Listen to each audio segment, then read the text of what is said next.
High, আজকে চলে এসেছি বিয়ে বাড়ির ব্লগ নিয়ে। এই শীতকালে একটু বিয়ে বাড়ি ঠিয়ে বাড়ি না হলে কিন্তু ভালো লাগে না, কি তাই না বলো? আর সেই দিনের বিয়ে বাড়িটা আমার আর আমার ছেলের কাছে অন্য বিয়ে বাড়ির থেকে একটু স্পেশাল ছিল। কারণ বিয়ে বাড়িতে যাব মা, বাবা, ভাই, দিদি সবার সাথে, সেটা একটা আলাদা মজা।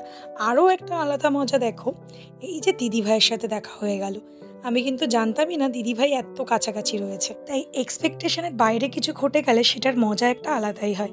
যাই হোক, বিয়ে বাড়ি ঢুকে গেলাম, এখানে নবদম্পতির সাথে আমরা পরিচয় করে নিলাম। ওই একটা দিনের জন্য ওরা হলো সেলিব্রিটি, কি তাই তো? তাই ওদের বেশি সময় নষ্ট না করে আমরা চলে গেলাম স্টার্টারের দিকে। আর এদিকে ফুচকা, বাবা রে বাবা, বনগা লোকালের মতো ভিড় দেখে আমরা আর খাওয়ার রিস্ক নিইনি।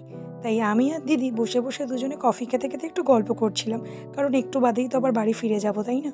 মানে দিদি দিদির বাড়ি যাবে আর আমি আমার বাড়ি। আর এই যে আমার ভাগ্নির সাথে আবার দেখা হয়ে গেল, এটা আর একটা সারপ্রাইজ ছিল। এটাই হলো জীবন, প্রত্যেকটা দিন তোমার জন্য কি অপেক্ষা করছে, কিভাবে তোমার দিনটা কাটবে সেটা তুমি নিজেও জানো না। তাই এতগুলো ভালো লাগা নিয়ে সবশেষে চলে গেলাম পেট পুজো করতে। যেই বুঝলো ভিডিও করা হচ্ছে, দেখ আমি না মাইক দিব না, আমি জানি এমডি ক্যামেরা এসছি, আমি এসছি। দিদির সাথে একটু মজা করছিলাম। যাই হোক, মেনুতে অনেক কিছু ছিল, সাথে টেস্টটাও ছিল অসাধারণ।